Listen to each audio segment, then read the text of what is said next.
When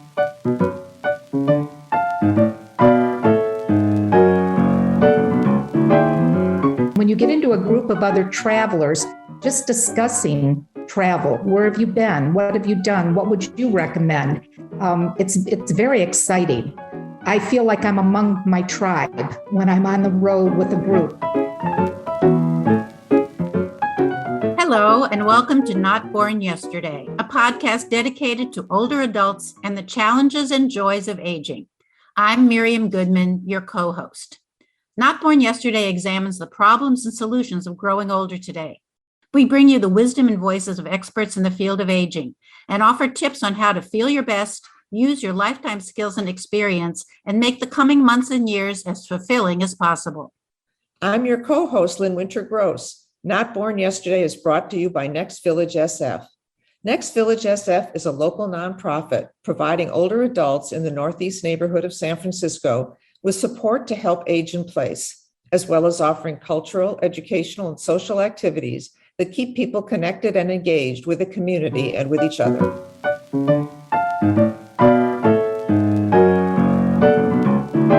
Here at Not Born Yesterday, we've had a lot of requests to produce an episode on senior travel. During the pandemic, many felt they were missing the opportunity to travel, whether to see friends and family or just to talk to new people. Now that millions of us are vaccinated and feel ready to explore new places, it may be time to get on the road again. The sad part is that only a few of us got to travel when our body was still young because we had to make a living and support a family and found it difficult to take time off to travel. So many people only get to travel when they retire, but better late than never. In fact, traveling might be even more important for seniors. If you haven't done much traveling as you've aged, there are some things to consider. And just a reminder, the benefits of travel are improved mental, physical, and emotional health. Whether you plan to travel alone, with a partner, family, or friends as you get older, you may want to look at travel in a new way. Here are some interesting statistics that will surprise you. Men who take annual vacations are 32% less likely to die from heart disease. Women who take vacations are less stressed and less likely to experience depression.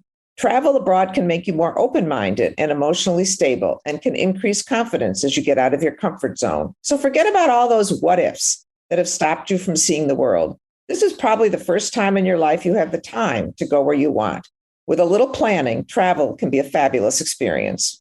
Our guest today knows all about traveling. Sue Shoemaker is a group leader with Road Scholar, a group travel company providing programs for boomers and beyond, offering thousands of tours in all 50 states and 150 countries. A retired school teacher, Sue lives on a farm in Michigan and said she's been planning for her encore career for many years. Years ago, she became a certified tour director so she'd be ready to go when she left her teaching career.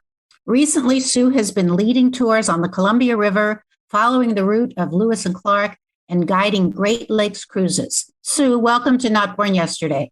Thank you, Miriam. It's so nice to be here with you. One of the advantages of a vacation is the physical act of traveling. Even leisurely destinations can get you up and moving. Do you find some travelers are resisting the physical activity part of traveling?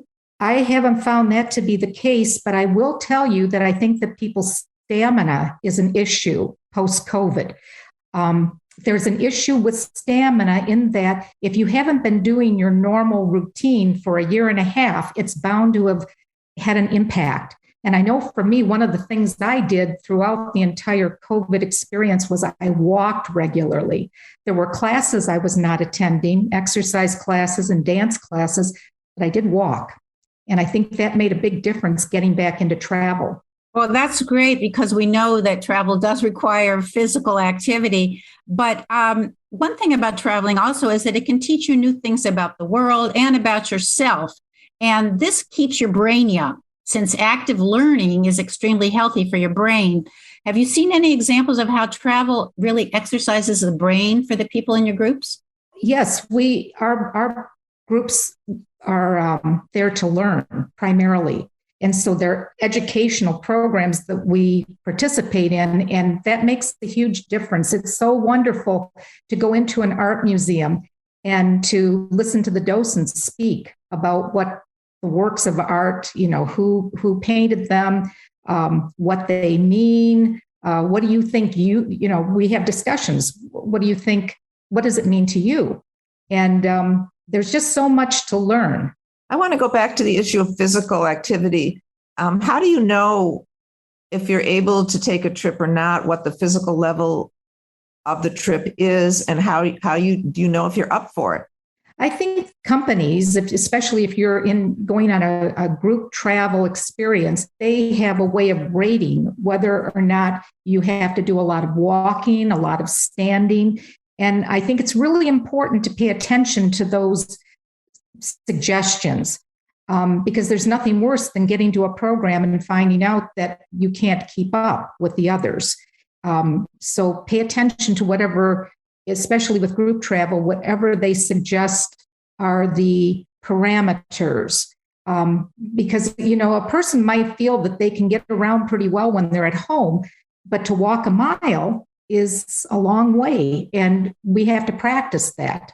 We just talked about using the brain and using the body. One of the other things traveling is good for is it combats the isolation many of us have been feeling. Groups that deal mostly with boomers and beyond who are looking to explore the world can introduce new people to new passions, to new friends, to new places to visit again, or even find specific groups, like some people who are bird watchers. They're all going to go together on a group, or somebody who's interested in the culinary activities of a certain country, or just the art of weaving someplace. What do you think would make people feel like this is the right group for them? Number one, people who travel find that when they're with other travelers, that makes all the difference in the world. Quite often in our home lives, we have friends, but we have a lot of friends possibly who never leave the area, the local area. And when you get into a group of other travelers, just discussing travel, where have you been? What have you done? What would you recommend? It's very exciting. I feel like I'm among my tribe when I'm on the road with a group. I kind of joke about, well, I'm with my 20 new best friends now, and we learn from one another. It's not my job to teach. I'm a learner along with them. And I think it's just wonderful to be with other people who enjoy traveling and learning.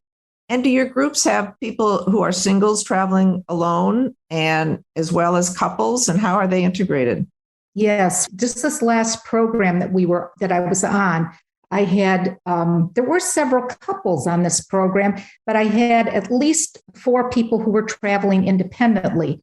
And what we find, number one, as a group leader, I reach out to the independents and I let them know, don't ever feel that you have to eat alone. If you want to do something on a free afternoon, please let me know, because I'd be more than willing to go with you. I treat them as I would want to be treated if I were by myself. I've heard that some people who've been on trips for older adults have said that there's some travelers in the group who slow them down. Has that been your experience at all? That can be an issue, but particularly in my home base, I do programs in Detroit. I have lots of ways to accommodate people when they're having difficulties keeping up. So if I have someone who thought they could handle it and they were finding that they had a little more difficulty, we work together and we find ways to accommodate them. We do have programs that are actually set up based on the ability to be mobile. And I know when I first worked on the cruise ships on the Great Lakes, I worked with a group that was specifically designed for people who were having mobility issues. And that way, then people feel like they're not slowing anyone down. That group is specifically designed for that.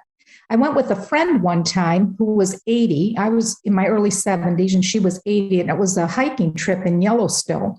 And what was really cool is you could choose your own pace. There were 3 vans that picked us up every morning, and they would point to one van and they'd say, that van is for those of you who want to be challenged. This van is for those of you who want to move, but more moderately. And that van over there is for more talking, less walking. And it was just kind of a funny way of saying, if you don't want to be too physical, and you could move from van to van day by day, you didn't have to get stuck in one particular van the whole time. And it was fabulous because everybody had a choice. What about the advantages of traveling with a group of boomers and beyond versus traveling with a group of mixed ages? Actually, I have not experienced myself the mixed age groups, the intergenerational groups, but I'm looking forward to doing that with my grandchildren. I have grandchildren who range in age from 12 down to 7. And really, last year, if we hadn't been under the COVID issue, that would have been a perfect year to begin traveling with them. You know, it seems like the ages of people that I travel with, it spans at least from the 50s to the 90s. Quite often, I have people, you know, in all age brackets, and they all seem to get along, and they all have something to offer. You know, that's the thing of it. People are on these programs to learn, and some of the best learning comes from the other people on the program. So most of your travel has been in the United States, correct? What are some of the interesting places that you have coming up on your schedule for people that want to stay in the country?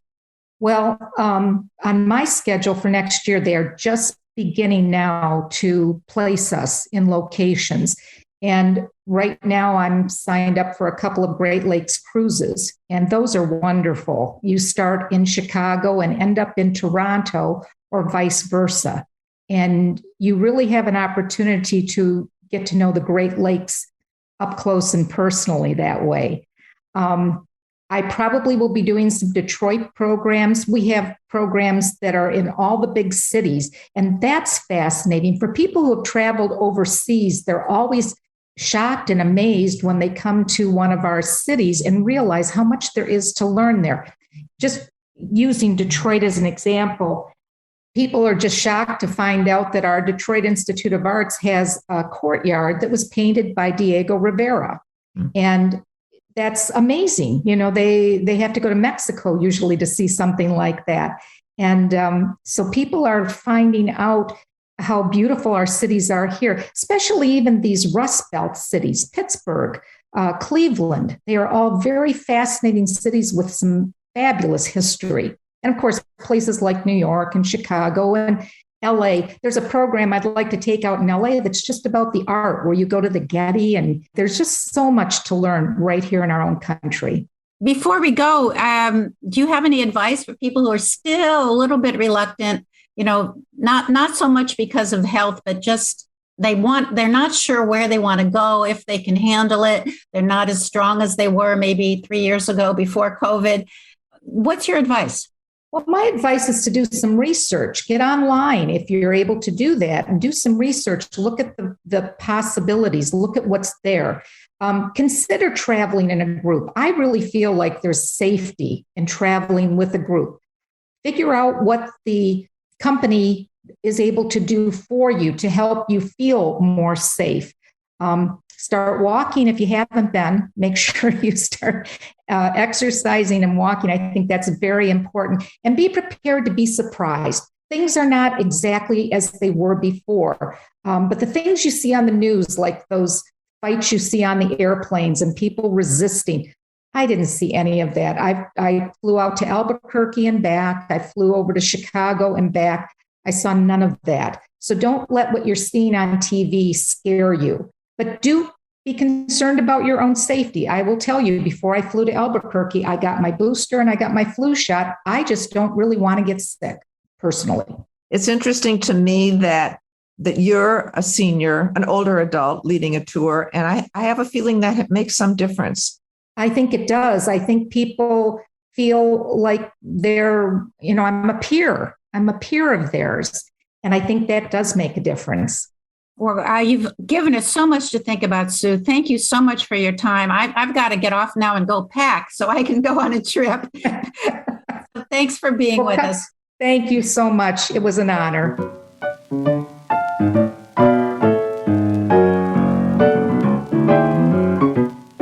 Here's our news to use for today. Get up and sing.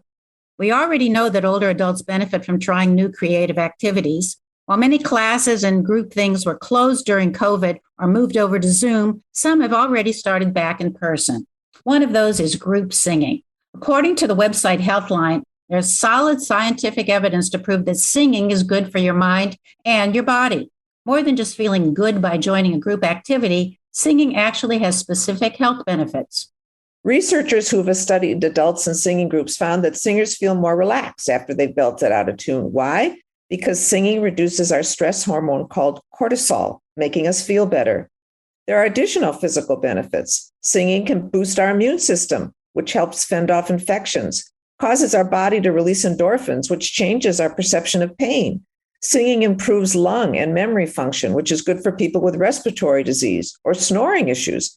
And of course, singing in a group fosters feelings of social connection, which affects our mental health. If you're ready to join a singing group, check out many of the senior centers offering singing in your town and sign up. There also may be free singing lessons on YouTube.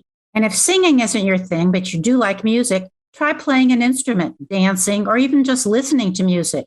Take that guitar out of the closet or contact friends and start a band. All of these have been shown to improve your physical and mental health.